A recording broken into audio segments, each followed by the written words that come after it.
গতকাল রাতে ভি নিউজের যিনি ডাইরেক্টর আছেন অর্ঘ্যবাবু, উনি যখন মিসেসকে নিয়ে আসছিলেন তখন ওনাকে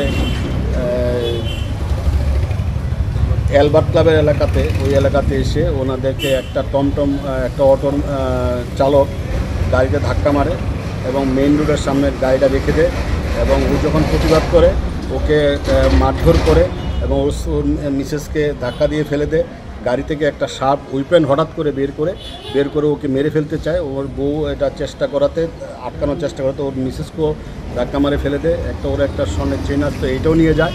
তো কালকে রাত্রে ঘটনা ঘটেছে, রাত্রেই এফআইআর করা হয়েছে, একজন আসামিকে অ্যারেস্ট করা হয়েছে।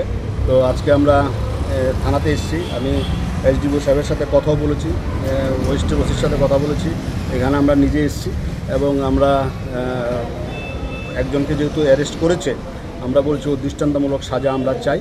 তো ওসি সাহেব বলেছেন যে ওদের পক্ষ থেকে যা ব্যবস্থা গ্রহণের করবে আমরাও দেখব। পরবর্তী সময়ে যদি এরকম ঘটনা ঘটে আমরা এটা একটা বৃহত্তর আন্দোলনের দিকে আমরা যেতে বাধ্য হব।